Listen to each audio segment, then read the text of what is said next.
The important thing about life, whether it's a grasshopper out there or you, both of us are striving to be the fullest possible life that we can be.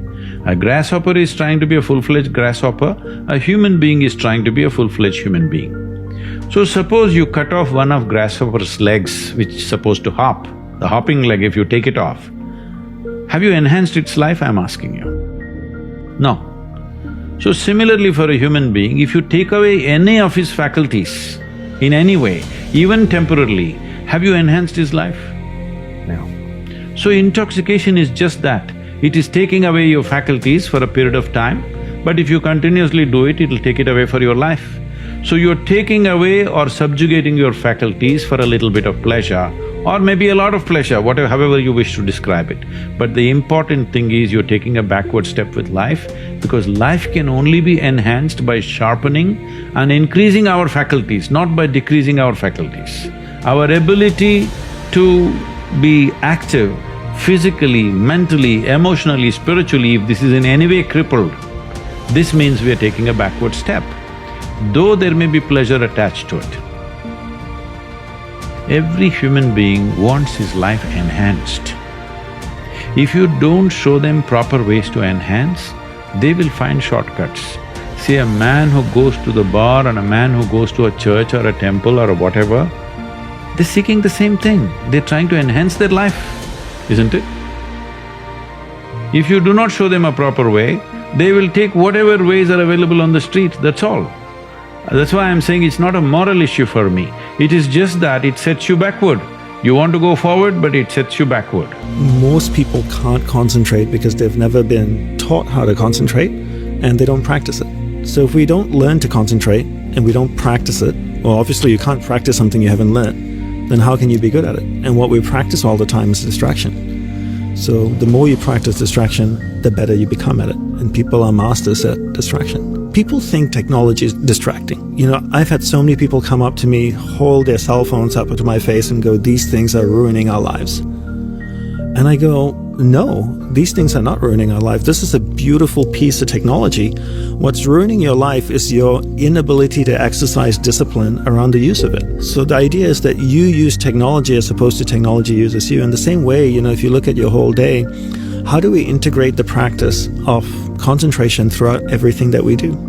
The one way I tell people to practice concentration is doing one thing at a time. So giving someone your undivided attention is a great way to practice concentration. Every time I speak with my wife, I give her my undivided attention. If my awareness drifts away, I bring my awareness back to her and I stay focused on that conversation. There are two things we need to understand. There's the mind and there's awareness. And you're not the mind, rather you're pure awareness moving through different areas of the mind. So your mind doesn't move, rather your awareness is moving through the mind. So when I'm speaking with my wife, if I'm getting distracted, it's my awareness is leaving her and it's moving to a different area of the mind. I might be thinking about a client or a contract I need to sign or a business opportunity, and then I bring my awareness back to her. We keep chatting for a minute and then my awareness drifts away again and I bring my awareness back. So I define concentration as my ability to keep my awareness on one thing for an extended period of time, until I can consciously choose to move it to another thing. So if I'm speaking with you, I give you my undivided attention, I keep my awareness on you. Every time it drifts away, I bring it back. It drifts away, I bring it back, and I train myself. And I think that's where, you know, people in today's world, I feel so many people are lazy and they want a quick fix. Because everything that's being sold to them is a quick fix, you know. You only need to do so many hours before you get certified as a yoga teacher. You can come to the weekend course to enlightenment. There's a 1-week seminar to understand mind-body connection. I'm like, what BS? I have up 10 years of my life learning this, and the way my teacher taught me was just like wax on, wax off, just one little thing at a time. A relentless practice. First you understand how it works. Then you learn how to practice it. And then you just repeat that mindlessly till it becomes numb. And everybody wants new things, right? They're tired. It's like, I'm done with part 1. Can you give me part 2? What's next? You know, it becomes like cocaine.